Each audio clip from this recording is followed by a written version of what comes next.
तो hello guys, मेरा नाम है सागर। टाइगर्स प्रिंसेस के इस एपिसोड की स्टार्टिंग में हमें दिखाया जाता है फाइनली द फर्स्ट टाइम जहाँ पर बाइकिंग की बस लगातार जनरल का नाम लेते ही जा रही होती है। मतलब जनरली कहते जा रही होती है, जनरल कहते हैं बाइकिंग इन मेरा नाम लो। इसके बाद हमें कुछ देर बाद का समय दिखाया जाता है। बाइकिंग कहती है सॉन्ग ह्यूमिंग, मैं बहुत ज़्यादा थक चुकी हूँ। सॉन्ग ह्यूमिंग, मैं सोना चाहती हूँ।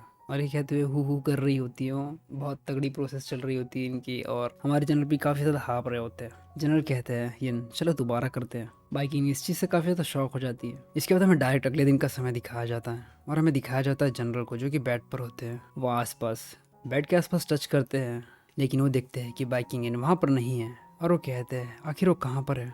मुझे लगता है कि कल रात को कुछ ज़्यादा ही थक गई थी, इसलिए शायद वो सुबह उठकर कल रात को काफ़ी ज़्यादा थक चुकी थी, लेकिन वो इतने सुबह सुबह बाहर चली गई। वो सच में बहुत ज़्यादा एनर्जेटिक है। बेहतर होगा कि मुझे इसे ढूंढ लेना चाहिए। इसके तरह बाहर का सीन दिखाया जाता है, जहाँ पर हमें दिखाया जाता है कि जनरल बाइकिंग को ढूंढ रहे होते हैं आसपास, और कहते हैं आखिर ये छोटी लड़की गई कहाँ। क्या वो शुई के साथ खेलने के लिए गई है या फिर व्हाइट टाइगर के साथ में। तभी हमें दिखाया जाता है शेरी को, जो कि दवा लेकर आ रही होती है आगे, जहाँ पर जनरल कहते हैं शेरी क्या बाइकिंग एन तुम्हारे साथ में है। शेरी कहती है क्या क्या वो अपने कमरे में नहीं है, मैं तो बस उसके लिए मेडिसिन लेने के लिए गई थी। तभी जनरल कहते हैं ये मैडम कहाँ है। तभी एक बंदा वहाँ पर कूद जाता है और कहता है मैडम सुबह सुबह ही बाहर गई है, और उनके साथ 2 गार्ड्स भी गए हैं। जनरल कहते हैं उन्हें कांटेक्ट करो, मैं जानना चाहता हूँ कि वो है कहाँ पर। और वो अपने मन में कहते हैं वो अभी बीमार है, लेकिन उसके बावजूद भी आखिर वो कहाँ जाना चाहती है। इसके बाद हमें दिखाया जाता है कि एक गॉडेस की जगह है, जहाँ पर ये सिटी के बाहर की जगह है। और यहाँ पर हमें दिखाया जाता है बाइकिंग को, जो कि काफ़ी ज़्यादा काँप रही होती है। और हमें इस वक्त दिखाया जाता है कि जो बाइकिंग इन होती है वो अपनी सेकंड पर्सनैलिटी से लड़ रही होती है, और वो इस चीज़ से काफ़ी ज़्यादा घबरा भी रही होती है, इसलिए वो वहाँ से भाग कर आ चुकी होती है। और इस बार वो अपने कॉन्शियसनेस में जाती है और कहती है कौन हो तुम, और आखिर तुम चाहती क्या हो। तभी वो सामने वाली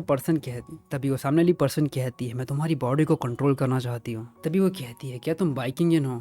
तभी वो कहती है क्या तुम बाइकिंग इन हो। इस चीज़ से वो कहती है नहीं, मैं चू जुन हूँ, मैं तुम हूँ, हम दोनों एक ही है। या फिर मैं ऐसा कह सकती हूँ कि तुम मेरे सोल का एक पार्ट हो। बाइकिंग इन उसकी ये बात सुनती है, काफी ज्यादा घबरा जाती है और कहती है तुम्हारी सोल का पार्ट, आखिर तुम किस चीज के बारे में बात कर रही हो। सामने वाली जो पर्सनैलिटी होती है वो कहती है आखिर तुम इस चीज के बारे में क्या सोचती हो, तुम मारी गई और दोबारा तुम्हारा रिबॉर्न हुआ है। आखिर तुम्हें ऐसा क्यों लगता है कि एक व्हाइट टाइगर के पास इतनी पावर होगी कि वो खुद से ही रिबॉर्न हो सकता है। क्योंकि ऐसा सिर्फ इसलिए है क्योंकि तुम मेरा एक पार्ट हो, और इस वजह से ही तुम रिबॉर्न हुई। और धीरे धीरे इस तरीके से मैं अपने आप को अवेक कर दी गई। बाइकिंग कहती है और आखिर मैं तुम पर भरोसा क्यों करूं। वो सामने वाली पर्सनैलिटी कहती है इस चीज से कोई फर्क नहीं पड़ता कि तुम मुझ पर भरोसा करती हो या फिर ना करती हो। सॉन्ग ह्यूमिंग पर एक कर्स है, और वो 30 साल से ज़्यादा नहीं जीने वाला। वो किसी भी अपनी ज़िंदगी में 30 साल से ज़्यादा नहीं जिया है, और मुझे ये भी पता है कि तुम उसे प्रोटेक्ट नहीं कर सकती हो, सिर्फ मैं ही उसे प्रोटेक्ट कर सकती हूँ। बाइकिंग जैस तो ये एपिसोड सिर्फ यहीं तक। अगर आपको ये एपिसोड पसंद आया तो प्लीज़ लाइक और कमेंट करके ज़रूर बताना कि आपको ये एपिसोड कैसा लगा। और अगर आप चाहते हो कि मैं इसी तरह की ज़बरदस्त एक्सप्लेनेशन करूँ तो चैनल को सब्सक्राइब करना मत भूलना।